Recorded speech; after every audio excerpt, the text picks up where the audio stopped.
नाम वाजिद अली ख़ान, औरंगाबाद। जमात इस्लामी हिंद जलगांव की ओर से आज जो मिशन 2025 इस्लाम और इंसानियत इस नाम से कि 2025 के लिए पूरे भारतवासियों का, मुस्लिमों का, बहुजन समाज का, बल्कि पूरे विश्ववासियों का क्या संकल्प होना चाहिए, ये संकल्प दिया गया कि हमको पूरी इंसानियत जो ईश्वर की है, अल्लाह की है, गॉड की है, तो उससे मिलाना, उसने दिया हुआ जीवन का मकसद बताना, और वर्ष के समाप्ति पर ये जो हाल किया गया, दशा बनाई गई कि शराब में, ज़िना में, व्यभिचार में,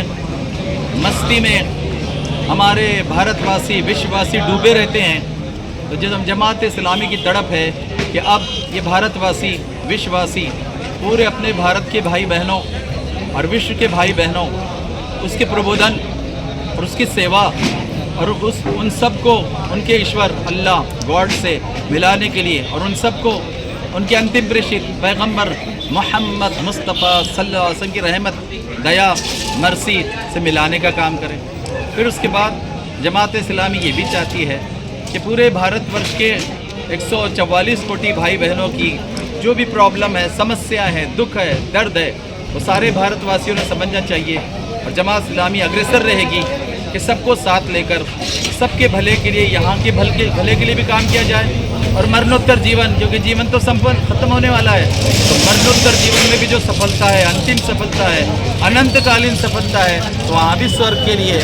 वहाँ भी नर्क से बचने के लिए हम क्या कर सकते हैं? फिर एक दूसरे का ध्यान, एक दूसरे के लिए योगदान, और एक दूसरे के लिए अपनी ओर से फूल नहीं, फूल की पंखड़ी, जो कुछ भी हो सकता है वो दिया जाए। और फिर ये बुराइयाँ,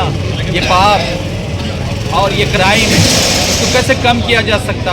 और उसके लिए कैसे प्रशासन और शासन की मदद की जा सकती, और कैसे भाई भाइयों को जोड़ा जा सकता। और फिर तो हमारे पास बड़े अच्छे सत्र है मानवता के पास कि एक तो अंतिम प्रेषित मोहम्मद मुस्तफ़ा सल्लल्लाहु अलैहि वसल्लम को हम सब के अल्लाह, ईश्वर, गॉड ने अंतिम ग्रंथ पवित्र कुरान दिया, जो पूरी थ्योरी है, लेकिन उस पर कैसे आचरण किया जाए? तो मोहम्मद मुस्तफ़ा सल्लल्लाहु अलैहि वसल्लम मानवता के अंतिम मार्गदर्शक, उनकी पवित्र जीवनी, रहमत वाली, कृपा वाली, मर्सी वाली जीवनी, वो भी सब मालूम करे, उस पर चले। और पूरे भारतवासी 144 करोड़ और पूरे विश्ववासी 812 करोड़, उन तक कैसे सुख का, समृद्धि का अच्छा आयाम, नियम पहुंचा सके, ये काम करते रहे। वाखिर दावाना अल्हम्दुलिल्लाह रब्बिल। आप जो है नशीली पदार्थ की जो सेवन करते हैं, वो लोगों से, खास करके मुस्लिम समुदाय के लोगों से क्या अपील करना चाहेंगे? देखिए, हम तो पूरे विश्ववासियों से अपील करेंगे, आग्रह करेंगे, लेकिन मुस्लिम भाई बहनों से तो ख़ास तौर पे करेंगे कि जितने नशा है, चाहे शराब का हो, गांजा हो, कोई भी नशे हो या और भी नशा हो, जैसे हमारे सुहेल भाई ने कहा कि मोबाइल का नशा, तो ये जितने ऐसे नशा है जो हमारे आयुष्य को, हमारी ज़िंदगी को बर्बाद कर रहे हैं, नुकसान पहुंचा रहे हैं, आँखों को, हमारी समृद्धि को, पैसे को नुकसान पहुंचा रहे हैं, उससे भी दूर रहा जाए। तो हम उसमें अग्रसर रहना चाहिए। और क्या बात कही थी मोहम्मद मुस्तफ़ा सल्लल्लाहु अलैहि वसल्लम ने कि ये शराब और नशे की जितनी चीज़ें पाप जननी है, सारे पाप इससे ही जन्म लेते हैं, तो हमको ये पाप जननी को ख़त्म करना चाहते हैं। तो इसमें भी जमात इस्लामी अग्रसर रहेगी, और सभी भाई बहनों के इसमें साथ आके काम करना पड़ेगा, और 144 करोड़ भाई बहनों के सेवा के लिए काम करना होगा।